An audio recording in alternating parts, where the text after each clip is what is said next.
আল্লাহ রাব্বুল আলামিন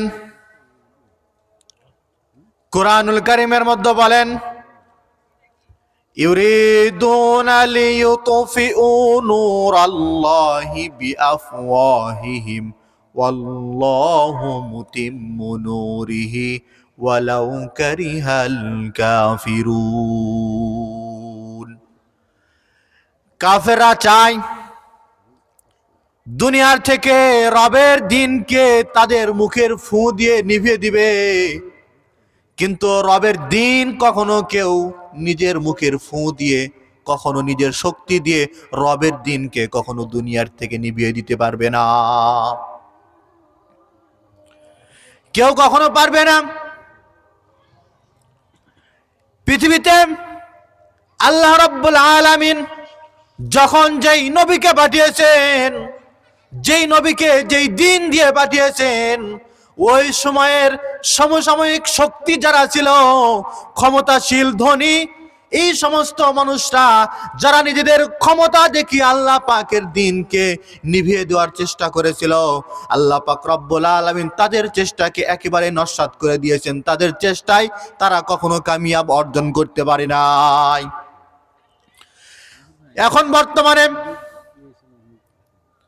আমাদের এই দেশে দ্বীন ইসলাম প্রতিষ্ঠার জন্য ইসলামী দলগুলো কাজ করে যাচ্ছে, কিন্তু এই ইসলামী দলগুলোকে এই জমিনে দাবিয়ে দেওয়ার জন্য কত শত্রুরা আমাদের পিছনে লেগে আছে, ইসলামী দলের পিছনে লেগে আছে। এমনকি এই ইসলামী দলগুলোকে মানুষের সামনে অপমানিত করার জন্য, লাঞ্ছিত করার জন্য কত ধরনের কত ফাঁদ পেতে তারা বসে আছে। ইসলামের কর্মীদেরকে তারা বিভিন্নভাবে আহত করতেছে।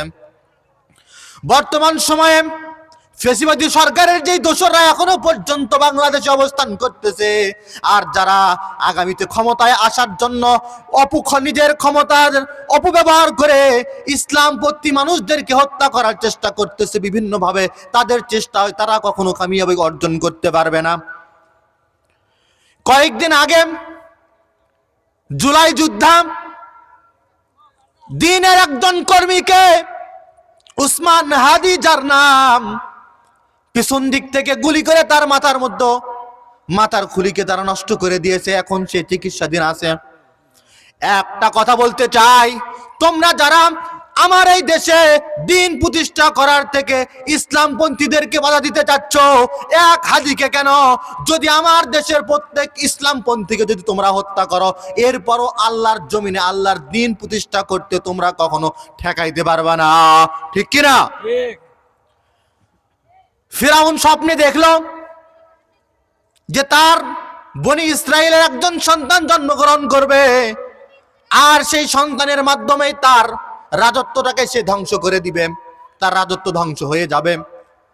সকালবেলা ফিরাউনের পক্ষ থেকে আইন জারি করা হলো, বনি ইসরায়েলের যত পুত্র সন্তান জন্মগ্রহণ করবে সবাইকে যেন হত্যা করা হয়।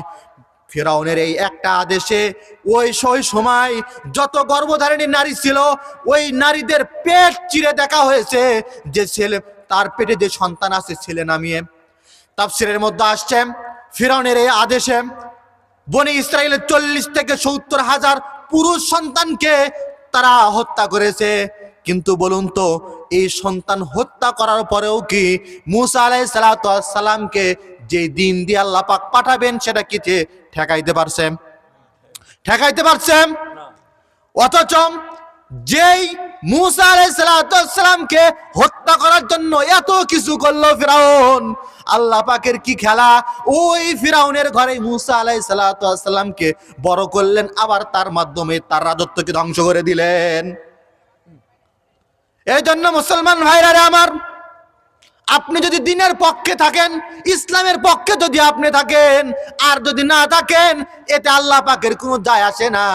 কিন্তু যদি আপনি ইসলামের পক্ষে থাকলেও ইসলামের বিজয় হবে, ইসলামের বিপক্ষে থাকলেও ইসলামের বিজয় হবে।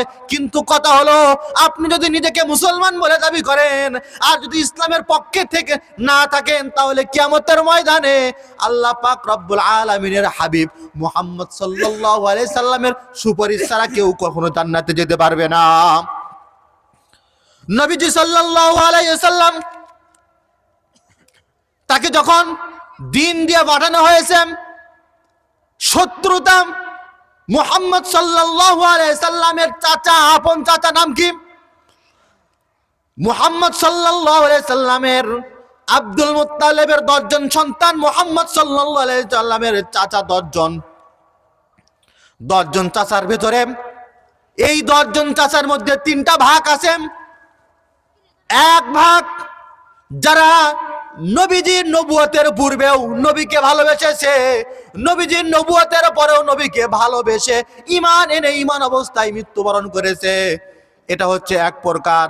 দ্বিতীয় প্রকার হলো যারা নবীকে নবুয়তের পূর্বেও ভালোবেসেছে, নবুয়তের পরে নবুয়তের পূর্বে ভালোবেসেছে, কিন্তু নবীর ঈমান, নবীকে নবুয়ত দেওয়ার পরে নবীর প্রতি ঈমান এনে তারা মরতে পারে নাই। তার মধ্যে একজন হলো আবু তালেব। আর 3 নম্বর ভাগে যারা আছে তার মধ্যে হলো আবু লাহাব, যে নবুয়তের পূর্বে নবীকে ভালোবেসেছে, কিন্তু যেদিন নবী মুহাম্মদ সাল্লাল্লাহু আলাইহি সাল্লামকে নবুয়ত দান করা হলো, আর যখন বলা হলো রাসূল করিম সাল্লাল্লাহু আলাইহি সাল্লামকে সূরাতুশ শুআরার 214 নম্বর আয়াত যখন আল্লাহ পাক নাজিল করলেন, আয়াতের মাধ্যমে নবীজিকে জানিয়ে দিলেন ওয়া আউযির আশীরাতাকাল আকরাবিন, হে আমার হাবিব, আপনাকে যেই দিন দেওয়া হয়েছে এই দিন তো আপনি এতদিন পর্যন্ত গোপনে প্রচার করতেছিলেন, এখন সময় হলো আপনাকে যে দিন দিয়েছি এটা প্রকাশ্যে প্রচার করেন। প্রকাশ্যে প্রচার করার যখন আল্লাহ পাক রব্বুল আলামিন আয়াত নাজিল করলেন, সাফা পাহাড়ের উপরে মুহাম্মদ সাল্লাল্লাহু আলাইহি সাল্লাম উঠে যখন কুরাইশের গোত্রদেরকে একের পর এক ডাকলেন, ডাকার পরে সবাই একেবারে পাহাড়ের সামনে এসে সবাই উপস্থিত। আবু জেহেল, উতবা, সাইবা, আবু লাহাব উপস্থিত। সবাইকে ডাকার পরে যখন নবীজি সাল্লাল্লাহু আলাইহি সাল্লাম বললেন, আমি তোমাদেরকে বলতে চাই, আমি যদি তোমাদেরকে বলি এই পাহাড়ের পাদদেশে একদল শত্রু বাহিনী অস্ত্র শস্ত্র নিয়ে তোমাদের উপরে হামলা করার জন্য প্রস্তুতি নিচ্ছে, আমি যদি তোমাদেরকে এই খবর দেই তোমরা কি বিশ্বাস করবে? কথাটা বলার সঙ্গে সঙ্গে সামনে যত কাফের ছিল, ও আবু জেহেল, উতবা, সাইবা, আবু লাহাব সকলে এক বাক্যে চিল্লে উঠলো, হ্যাঁ অবশ্যই বিশ্বাস করব, কারণ এখন পর্যন্ত তোমার জন্মের পর থেকে নিয়ে এখন পর্যন্ত তোমার মুখে কখনো আমরা মিথ্যে কথা শুনি নাই।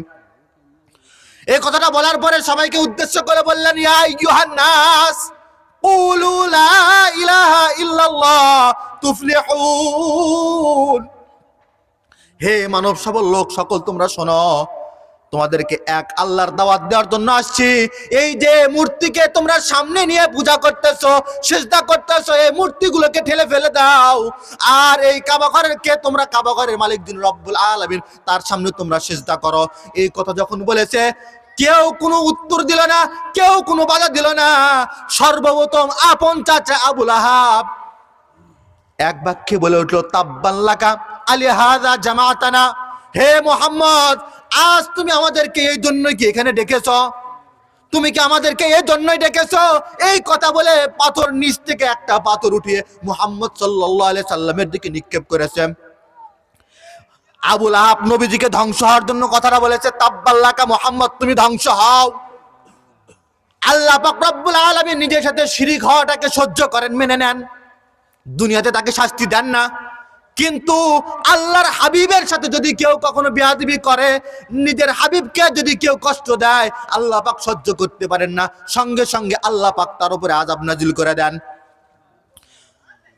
আবু লাহাব যখন বলছে মুহাম্মদ তুমি ধ্বংস হও, কথাটা বলার সঙ্গে সঙ্গে আল্লাহ পাক রব্বুল আলামিন জিবরাইল আলাইহিস সালামের মাধ্যমে 114টি সূরার মধ্যে 111 নম্বর সূরা সূরাতুল লাহাব সঙ্গে সঙ্গে নাজিল করে দিলেন, হে আবু লাহাব, তুমি আমার হাবিবকে ধ্বংস হওয়ার কথা বলেছো, না না আমার হাবিব ধ্বংস হবে না, তাব্বাত ইয়াদা আবি লাহাবিন ওয়া তাব, আমার হাবিব ধ্বংস হবে না রে আবু লাহাব, ধ্বংস হবি তুই, তোর পুরো জাতি।